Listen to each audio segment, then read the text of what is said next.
Best varicose wines చికిత్సనే పొందండి. నొప్పి లేని చికిత్స కోసం సంప్రదించండి ఎబిస్ హాస్పిటల్. నమస్తే అమ్మా. నమస్తే అమ్మా.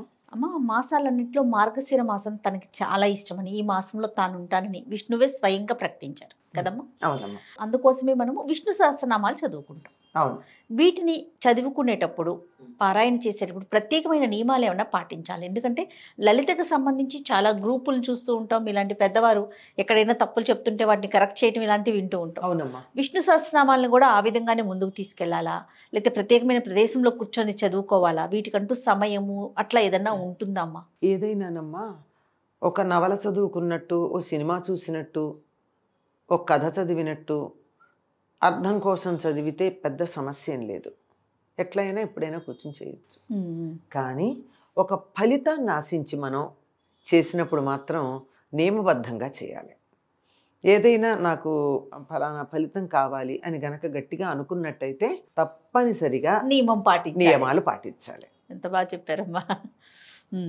నియమాలు పాటించాలి. ఇలా ఇప్పుడు నాకేదో ప్రత్యేకంగా విష్ణు సహస్రనామానికి సంబంధించి మాత్రం చెప్తారమ్మా. ఎక్కువగా లలిత ఈ మధ్య అక్కడక్కడ చెప్తున్నారు, కానీ ఇంతకుముందు నేను ఎక్కడ వినలేదు. ఈ నామం చేయడం వల్ల ఈ ఫలితం ఉంటుంది, ఈ నామం చేయడం వల్ల మీకు లౌకికంగా ఈ ఫలితం కలుగుతుంది అని అనడం నేను ఇంతకుముందు వినలేదు. మరి ఇప్పుడు చెప్తున్నారు ఇది లలితకి సంబంధించి. కానీ విష్ణువుకి సంబంధించి మాత్రం చాలా కాలంగా వింటున్నాం. మీకు ఫలానా ఏదైనా లౌకికమైనటువంటి కోరికలు ఏమి కావాలన్నా తీరాలంటే విష్ణు సహస్రనామం పారాయణ చేయండి అని చెప్తున్నారు. ఓకే. విష్ణు సహస్రనామంలోనే చివర ఉత్తర పీఠిక అని చెప్తారు, దాన్ని ఫలశ్రుతి అని కూడా అంటాం. అందులో దీన్ని పఠించటం వల్ల శ్రద్ధాభక్తి సమన్విత, శ్రద్ధ ఉండాలి, భక్తి ఉండాలి, దానివల్ల ఫలితం ఉంటుందన్నారు. శ్రద్ధ లేదనుకో, చదువుతున్నావు, బుర్ర ఎక్కడో ఉంది, ఏం లాభం? ఉపయోగం లేదు. భక్తి అవుతుందా లేదా అని కాదు, అవుతుంది అని నమ్మకం ఉండాలి. అది ఉండి కనుక చదివినట్టయితే వేదాంతగో బ్రాహ్మణస్యాత్, బ్రాహ్మణుడు వేదాంతి అవుతాడు. అంటే వేదాలలో ఉన్నటువంటి విషయాలన్నీ బాగా తెలుస్తాయి. వేదాంతం అంటే ఇప్పుడు మనం అనుకునేటటువంటి మెట్ట వేదాంతం కాదు, ఉపనిషత్ జ్ఞానం అది కలిగిన వాడు అవుతాడు. క్షత్రియో విజయీ భవేత్, క్షత్రియుడి విజయాన్ని పొందుతాడు. వైశ్యో ధన సమృద్ధ స్యాత్, వైశ్యుడు ధన సమృద్ధిని పొందుతాడు. శూద్రో సుఖం అవాప్నుయాత్, శూద్రుడు సుఖాన్ని పొందుతాడు. అంటే ఈ 4 ఫలితాలు ఆశించేవాళ్ళు, ఆయా వర్ణాల వాళ్ళు ఇవే కోరుకుంటారు. కులాలు కావు, గుర్తుపెట్టుకోండి. ఇక్కడ ఉన్న పదాలు ఏవి కులానికి సంబంధించిన 4 ఉన్నాయి. కులాలు ఎప్పుడో 1970లో మండల్ కమిషన్ లెక్క ప్రకారం 3000 పైన ఉన్నాయి కులాలు కదా, ఉపకులాలు కాకుండా. అందువల్ల కులాలకి వర్ణానికి ఎక్కడా సంబంధం లేదు. అందుకని ఈ గ్రంథాలు చదివేటప్పుడు ఇక్కడ ఉన్న బ్రాహ్మణ శబ్దం వర్ణానికి సంబంధించింది కానీ కులానికి సంబంధించింది కాదు. అప్పుడు మాత్రమే మీరు అర్థం చేసుకుంటారు అది అర్థం. కనుక వేదాంతి అవుతాడు. అంటే వేదం యొక్క అర్థాన్ని బాగా తెలుసుకుని అందులో ఉన్న పరమార్థం కోసం ప్రయత్నం చేసేవాడు అవుతాడు. క్షత్రియుడికి ఎప్పుడు విజయం కావాలి, విజయం వస్తుంది. వ్యాపారికి ధనం కావాలి, ధన సమృద్ధ, సమృద్ధిగా ధనం ఉంటుంది. సుఖంగా ఉంటాడు శూద్రుడు, ఏమి పట్టించుకోడు, చెప్పిన పని చేస్తాడు, సుఖంగా ఉంటాడు. ఎంత ఆనందమయ జీవితం అమ్మాది. అదే కావాల్సింది అసలు నిజానికి. ధనార్థి ధనమవాప్నుయాత్, సుఖార్థి సుఖమ, అంటే ధనం కావాల్సిన వాడు ధనం, సుఖం కావాల్సిన సుఖం, ప్రజార్థి సంతానం కావాల్సిన వాడికి సంతానం, ఇలా ఏది కోరుకుంటే అది, కీర్తి, ఇలాంటివన్నీ లభ్యమవుతాయని ఉంది. కనుక విష్ణు సహస్రనామ పారాయణ వల్ల ఇన్ని రకాల ప్రయోజనాలు ఉన్నాయి. అందుకని ఎక్కువ మంది విష్ణు సహస్రనామ పారాయణ చేయడానికి ఇష్టపడతారు.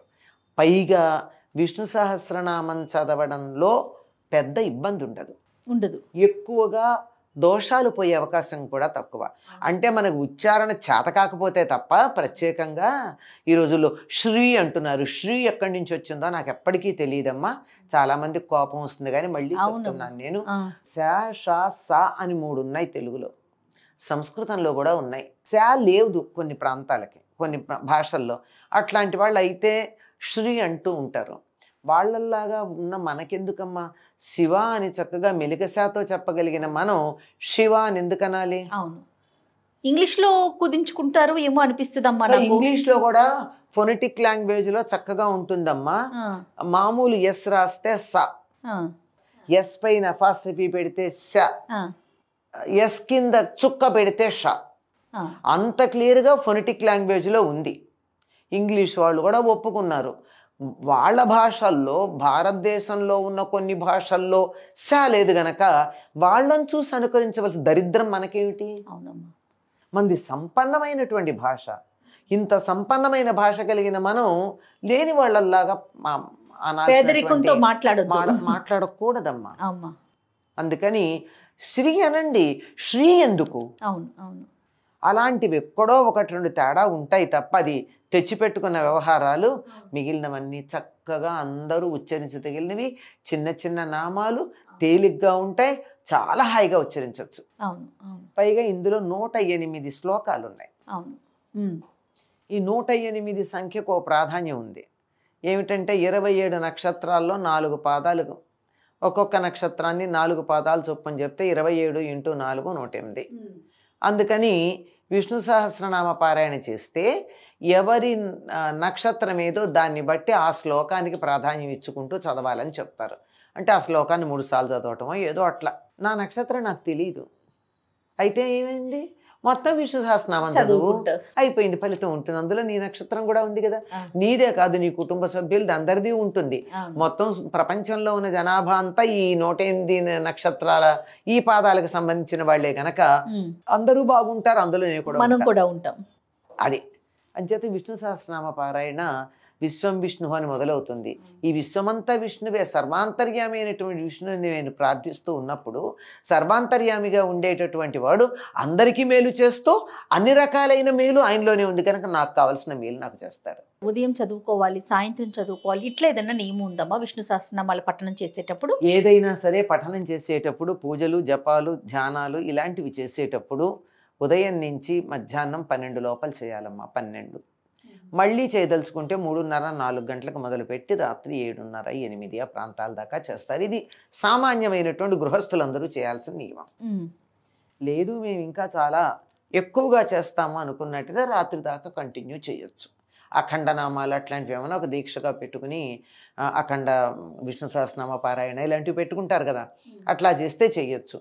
లేకపోతే మాత్రం మిట్ట మధ్యాహ్నం ఒక 2 జాముల పాటు వదిలేయాలి మన కొంతసేపు. అది రాక్షసులకి సంబంధించింది కనుక ఆ సమయంలో చేసిన కార్యాల ఫలాలన్నీ రాక్షసులకి చెంది వాళ్ళని బలవత్తరంగా చేస్తాయి. వాళ్ళు ఎక్కువ బలం పొందితే మనకి ఏం లాభం అమ్మ. అందుకని ఆ సమయంలో చేయకూడదు, ఎప్పుడు అయినా చేసుకోవచ్చు. మార్గశిర మాసానికి విష్ణు సహస్రనామాలకి ఉన్న సంబంధం అమ్మ? విష్ణువు ప్రధానంగా ఈ మాసం నాకు సంబంధించింది, తన విభవం ఇందులో ఉంటుందని చెప్పాడు. ఇప్పుడు భగవద్గీతలో చెప్పిన చోట ఆయన వైభవం గురించి చెప్పిన చోట కదా ఆయన చెప్పింది. అవునవును.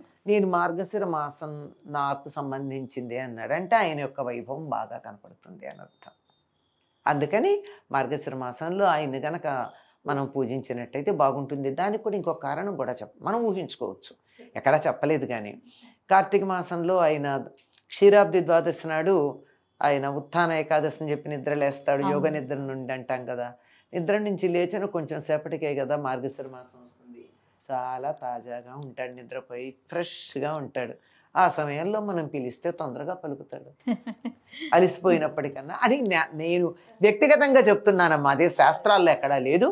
ఆయన ఉత్థాన ఏకాదశి వరకు ఉంది కానీ ఆయన పిలుపు బాగుంటుంది, పిలిస్తే త్వరగా పలుకుతాడని నేను చెప్తున్నమాట, అంతే. ఇది వ్యక్తిగతంగా నా అభిప్రాయం. అమ్మ, అక్షర దోషాలు లేకుండా చదువుకోవాలంటే ఎట్లా అమ్మ? అక్షర దోషాలు లేకుండా చదువుకోవాలంటే ముందు 56 అక్షరాలు రావాలమ్మా ఉచ్చరించటం. ఫా పలకడం రావాలి. ఫా పలుకుతాం మనం, తేడాకు తెలుస్తోందా? అవును.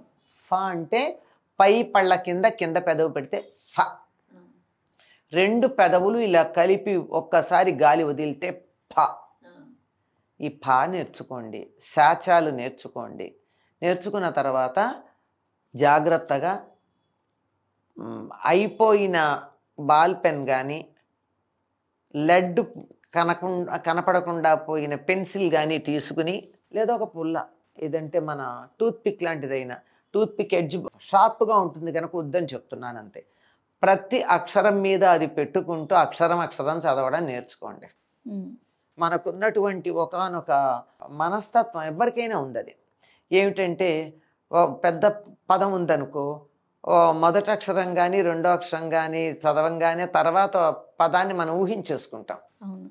అది జరిగిపోతూ ఉంటుంది. అందువల్ల ప్రతి అక్షరం చదవడం నేర్చుకోండి. చదవడం ప్రారంభించిన కొత్తల్లో నా గొంతు వినపడాలని తాపత్రయపడకండి. చెవితో వింటూ నోటితో నెమ్మదిగా చదువుకోండి. అప్పుడు చెవితో వింటున్నప్పుడు నేను చదివేటటువంటి అక్షరం ఇది సరిపోయాయో లేదో తెలుస్తుంది. నా గొంతే వినపడాలనుకుంటే సరే, ఇది వినపడుతుంది కానీ లోపలికి ఎక్కదు కదా. ఇప్పుడు చాలా మంది సామూహిక పారాయణాలు చేసి కూడా తప్పులు ఎందుకు చదువుతారంటే నా గొంతు వినపడాలని తాపత్రయం. నీ గొంతు పర్ఫెక్ట్గా వచ్చాక వినిపించు, ఈ లోపల విను. వీటన్నిటినీ శృతులు అన్నారు. అంటే విని నేర్చుకునేవి.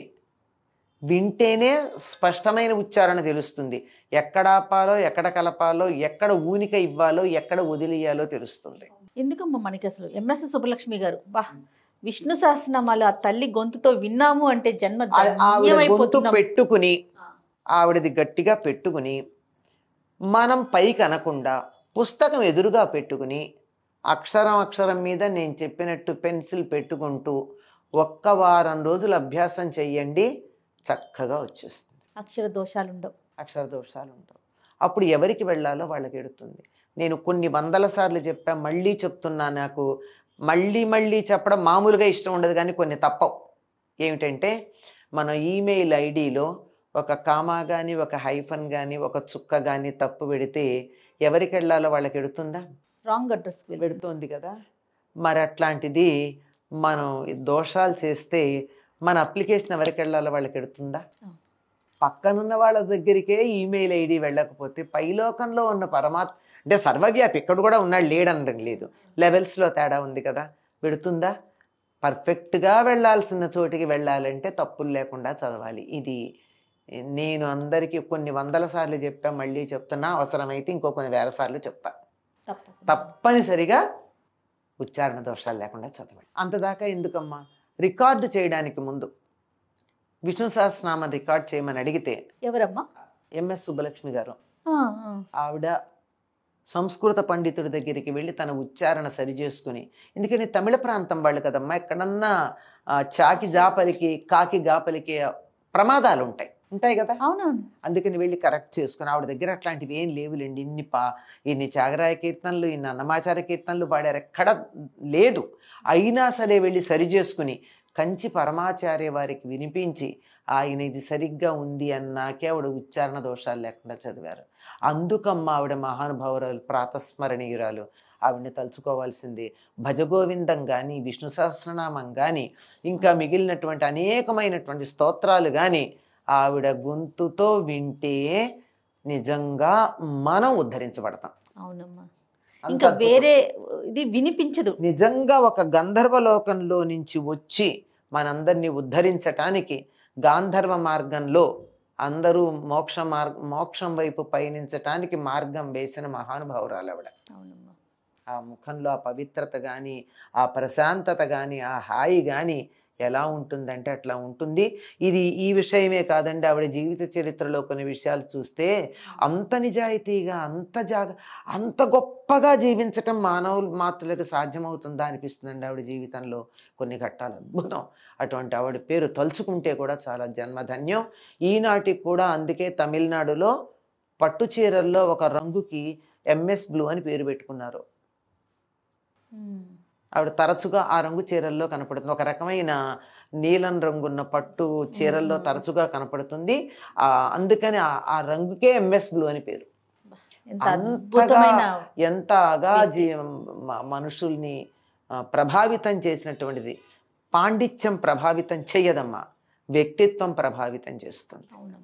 పాండిత్యం సంపాదించవచ్చు, వ్యక్తిత్వం చాలా కష్టం పెంపొందించుకోవడం. సహజంగా ఉండాలి, దానికి కొంత సాధన ఉండాలి. అద్భుతమైనటువంటి వ్యక్తి విష్ణు సహస్రనామ. ఈ సందర్భంగా ఆవిడ్ని గుర్తు చేసుకున్నామంటే మన జన్మధన్యం. ఖచ్చితంగా అమ్మ, ఖచ్చితంగా. నమస్తే. నమస్తే అమ్మ.